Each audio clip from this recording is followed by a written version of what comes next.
Hey everyone, welcome to AMC Movie Talk for movie fans. I'm your host, Ashley Mova, and this is our daily show giving you all the latest news from the world of movies with insight into what it all means.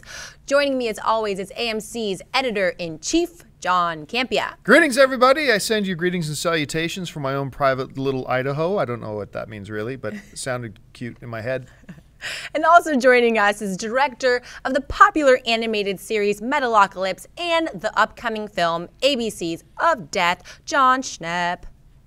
Hey, what's going on, everybody? And happy birthday again, Jon Schnepp. It was his birthday yesterday, everybody. So wish him happy birthday, a belated birthday if you didn't. So, in the comments section. It was fun. We had a good time last night, a bunch of us. Did you get crunk? No, I did not. But Schnepp introduced me to this new drink that I think I may develop a substance abuse problem over. What is it? Oh, what is it? What was it again, Schnepp? How do you describe it? It's a Strongbow cider, alcoholic cider, apple cider. And so it's Strongbow cider and a shot of Fireball whiskey, and you just pour the Fireball whiskey into the Strongbow cider, and it makes this incredible, like you're drinking an alcoholic apple pie. It was delicious. That's lovely. All right, let's get started. Okay, 2012's Prometheus was certainly a box office success, having made over $400 million worldwide. But it met with mixed reactions from fans and critics, leaving some doubt that a sequel to Ridley Scott's film would get made. However, in a recent interview, Prometheus star Noomi Rapace said that they seem to be moving forward with the sequel. They're working on the script. I met with Ridley in London a couple of weeks ago. I would love to work with him again, and I know that he would like to do another one. It's just like we need to find the right story. I hope we will.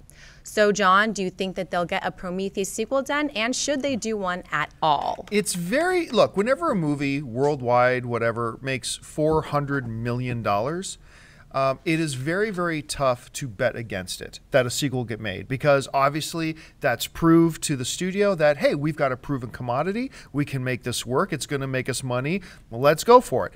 Now, so I do believe they're going to get it done. I believe they will get a sequel done.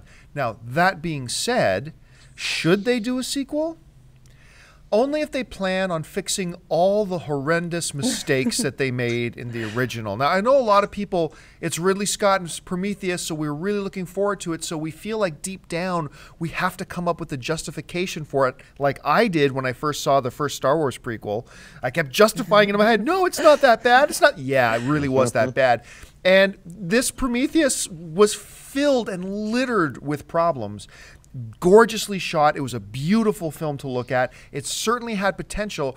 And so, hey, look, if they're going to do a sequel with an eye towards correcting the mistakes, then yeah, then I'd be all for it. Jon, what do you think? Well, I couldn't say that it is in the same league as the Phantom Menace. Right. That I didn't have those kinds of like, oh, it's just incredibly. I actually am in the camp of I really loved Prometheus and was accepting of all the plot holes. I was able to get over them. Granted, there's a lot of them, and there's a lot of come here, little baby, with the snake and stuff like that. So stuff that's unforgivable to a certain degree. But I still got this for $10 at the Comic-Con. Oh, what's up? So anyway, I'm all for them coming up with a sequel, whether they're going to call it Prometheus 2 or Paradise.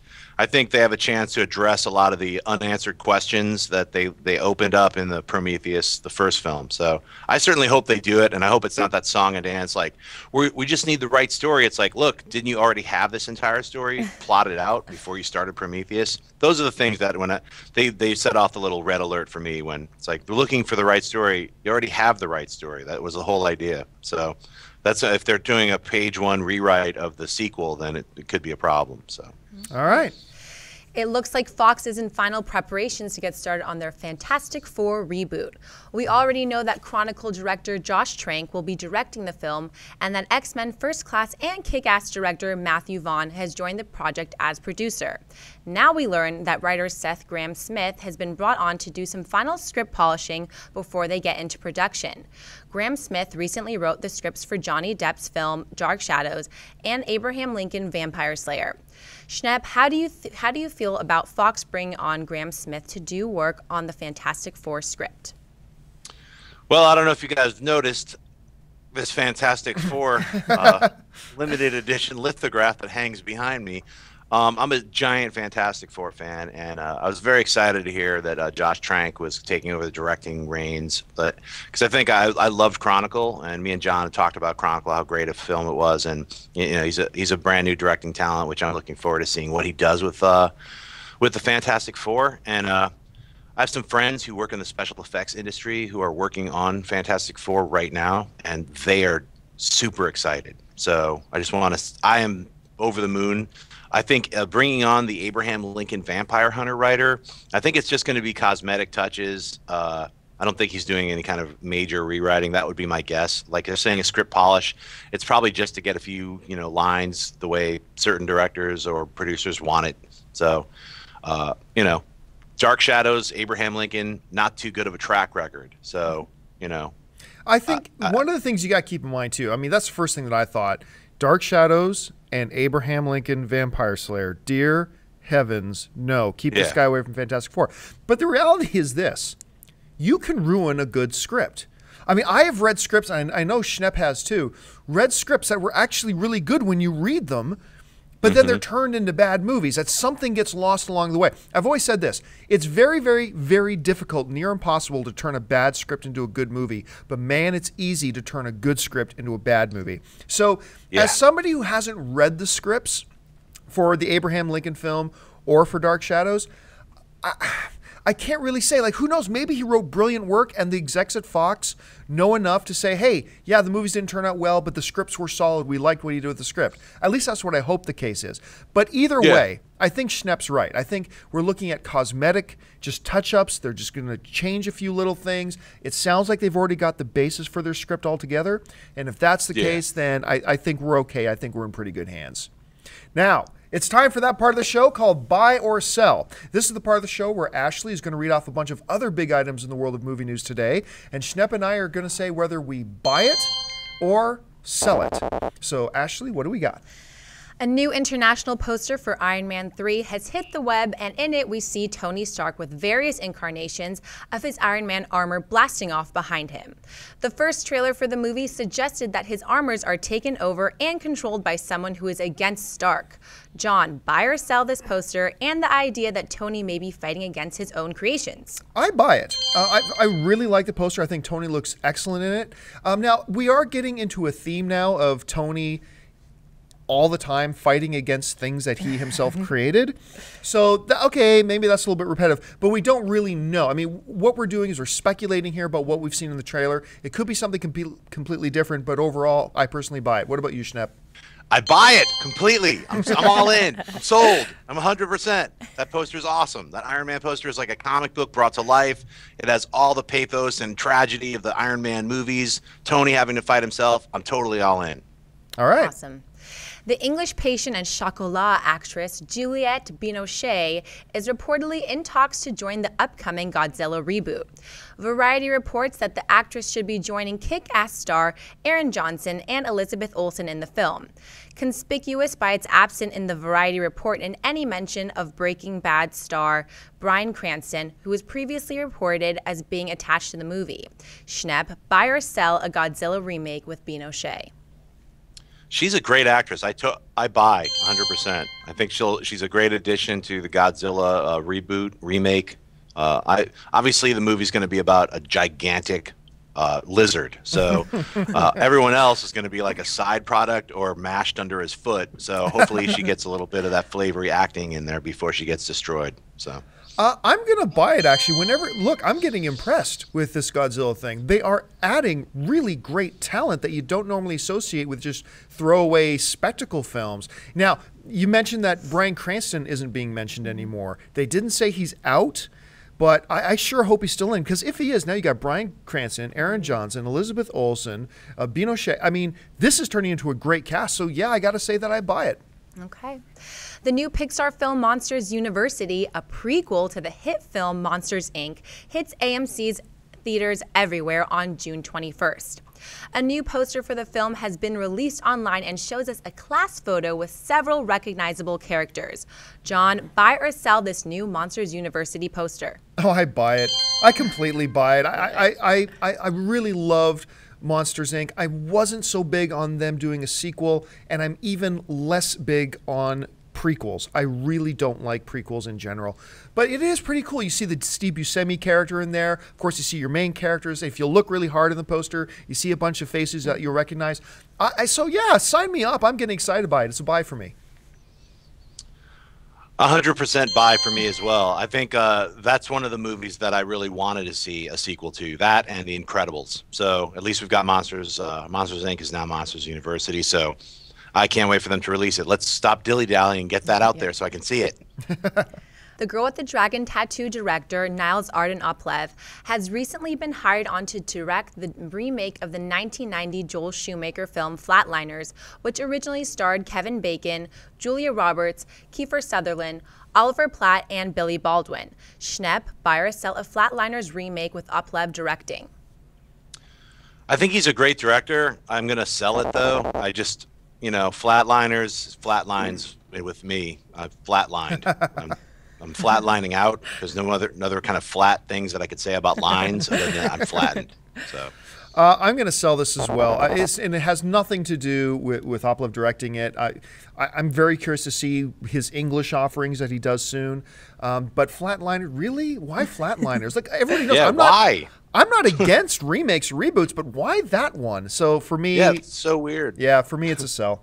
The first image of actress Shailene Woodley playing Mary Jane Watson in the upcoming The Amazing Spider-Man 2 has leaked online. The film also stars Jamie Foxx, Paul Giamatti, Sally Field, Felicity Jones, and Martin Sheen. John, buy or sell this pic of Woodley as Mary Jane? It's going to be unpopular. I'm going to sell it.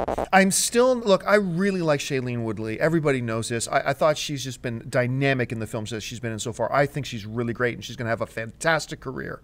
I still just don't buy her as Mary Jane Watson. I cannot get my head around this. Looking at this picture doesn't change my mind about that. Don't get me wrong. I'm open to having my mind change when I see the movie, but for now, it remains a sell. I enthusiastically buy it just because I think finally they're casting someone who looks like they're in high school, and they're like That's true. It's sort of like, I feel like all the Spider-Man movies, it's always these people who are like, you're also a model and you're in high school, and you're dating a model and you're in high school, and your villain is a model and he's in high school. It's like, and you know what? She's beautiful and she's natural looking. So I'm sure with the right lighting and the way they're going to shoot it, she's going to look just like a regular, what's happening, Tiger? Right. What's her catchphrase? Hey, Tiger, or something like that. Yeah. Tiger something. What's happening, Tiger? Yeah. Tiger, you just hit the jackpot. That's what it is. That's the big line. Tiger, you just hit the jackpot. And I think I'm 100% buy. So. All right, well, it's time for that part of the show for the mailbag. Listen, if you've got a question that you would like us to address on the show, just email us anytime at amcmovietalk@gmail.com. You guys send us a lot of email every day, but every day we pick out a couple of questions and address them on air. So Ashley has a few selected out. So Ashley, what do we got? Tommy M. writes, hey guys, big fan of your show. Great insight and always entertaining. I was wondering if you guys knew anything about the progress of Kung Fu Panda 3. I love the first two and think that the second one was better than the first, so my hopes are high for the potential third movie. I also really like the Kung Fu Panda series. I got to admit, look, I have been very down on most animated films that weren't Pixar for a long time, and then Kung Fu Panda came along. I was like, you know what? This is the cinematography, which is weird to say about an animated film. The cinematography is fabulous in that movie, and I thought they did. I'm not going to say a better job in the second one, but I thought they matched the first one with the second one. Now, the young woman who directed the second film is back to direct the third. It hasn't had a lot of progress yet, but I believe they're aiming for a 2016 release date. It will have the same director as the second film, not the first, and that's where I know that it's at right now. Schnepp, what are your thoughts on that? Well, seeing as I haven't seen the first two Kung Fu Pandas, I was actually waiting. I'm waiting for the trilogy so that I could see all three at the same time. So when it comes out in 2020, I'm going to just watch all three in one day, kind of a back-to-back Kung Fu Panda Fest. I'm going to eat a Panda Express and then I'm going to Panda Freak Out. So that's what's going to happen. All right, what's next? Okay. Jose Mata writes, hey AMC Movie, I just want to say that I love your show and I always love hearing your opinions, even though I sometimes don't agree. Now, as you know, there has been a bunch of Batman movies throughout the years, and I want to know what you think of a solo Robin movie. And I'm not just talking about Dick Grayson, but also Jason Todd, Tim Drake, Damian Wayne, and maybe even Stephanie Brown. And I'm not just saying how they all became Robin, but how they became the characters that they are now in the comics. What are your opinions and why? Well, first of all, thank you for writing. Thank you for watching. And it's okay not to agree. It's totally fine to disagree with whatever Schnepp says and agree completely with what I say. That's totally fine. Getting to the Robin question, nah, don't do it. Robin is a secondary character. Robin has always, by definition, he is a secondary character. He's so much a secondary character that even in the sports world, when they're referring to the #1 guy on the team and the #2 guy on the team, they refer to the #2 guy on the team as the Robin. So I don't really think there'd be a lot of wide acceptance for a Robin film. Plus, what you're describing, Jose, about having all the Robins, you know, Tim Drake and Dick Grayson and Damian Wayne, which, by the way, for those of you who don't know, they're killing Damian Wayne. They're killing Robin already again. Dead. He's dead. Was it this week that they did that? 2 weeks ago. 2 weeks ago. So they've killed Robin again, and this time it was Bruce Wayne's son. But you're talking about a series of movies that you'd have to do 4 or 5 movies to cover all those characters, how they all became Robin, what they did after they were Robin or, you know, being dead. So I just don't think, #1, a studio would be interested. #2, I don't think a wide movie audience would be interested that much. And #3, you couldn't do all that in one film, I don't think. Schnepp, am I wrong?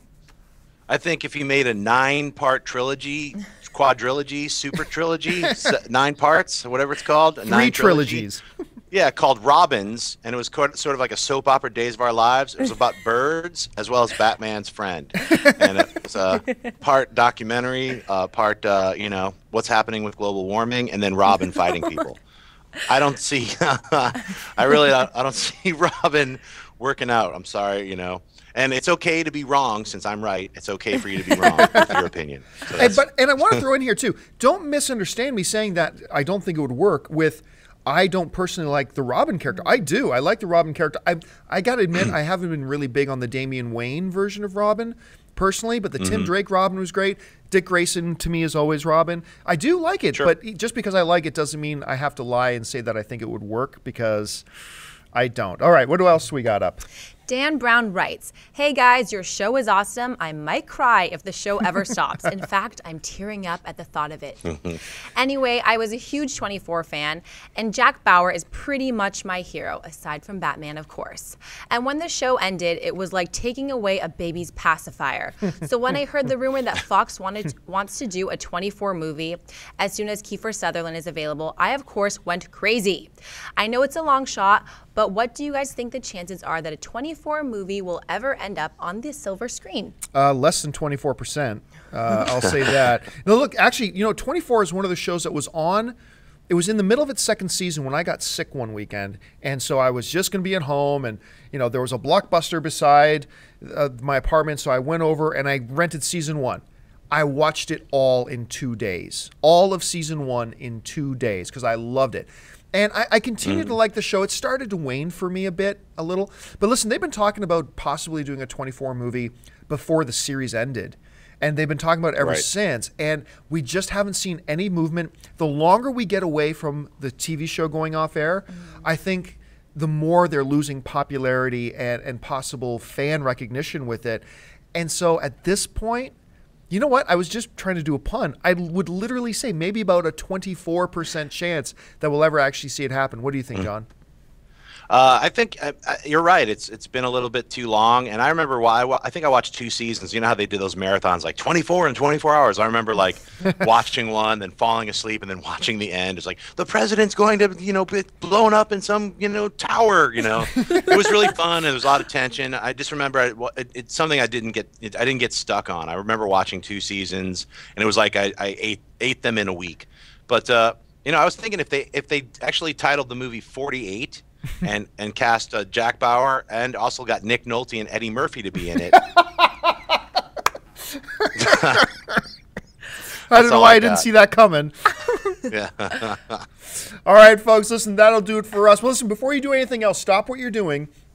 Click that subscribe button. Become a subscriber to our AMC Movie News YouTube channel. It'll keep you up to date on everything going on in the world of movie news, our editorials, and of course, our daily AMC Movie Talk show. It's completely free. Just click the subscribe button. And listen, if you want an audio-only edition of this show, look into the description of the video and you'll find links to both iTunes and Stitcher Radio for the show, so you can listen to us on your commute to work or at work or whatever it is you're doing. Make sure you follow us on Twitter at twitter.com/AMC Theaters. Like us on Facebook at facebook.com/AMC Theaters. And listen, go out to a movie tonight. Head on over to amctheaters.com to find all of your theater, showtime, and ticket information. And once again, click that subscribe button. I want to thank our lovely host as always, Miss Ashley Mova. Thank you. I want to thank our very special guest, Mr. Jon Schnepp. And John, before we let you go, tell everybody once again about this new project you're working on, Whatever Happened to Superman Lives. Right, thanks. It's a Kickstarter. I'm raising money to make a documentary about the Superman Lives movie that Tim Burton was going to direct. Nicolas Cage was going to star in. There was a script written by Kevin Smith. There's this whole history and tons of amazing images online. What this really creative and totally like brand new like reboot of Superman would have been. I got kind of obsessed with it. Now I want to make a documentary. So I've been raising money over the last 35 days. I'm in the last 10 days right now. So please go to Kickstarter, go to The Death of Superman Lives, What Happened. And if you can contribute any money to help me make this, that would be great. I also am offering a ton of rewards and incentive prizes that I'm going to send out, posters, just cool stuff like statues if you want to go there, but also a Blu-ray of the movie eventually. So I'm Jon Schnepp, Twitter, just at Jon Schnepp. Or go to Kickstarter and pledge some money if you can. I'd appreciate it. All right, so once again, folks, listen. The important thing about this show is not what we have to say. It's what you have to say. So jump on down into the comments section and leave your thoughts on any or all of the topics that we discussed. Tell me why I'm wrong. Tell us why Schnepp's right. Whatever you want to talk to us about, go ahead and leave your thoughts. Once again, my name's John Campia for AMC Movie News. We'll see you tomorrow. Bye-bye. And we're done.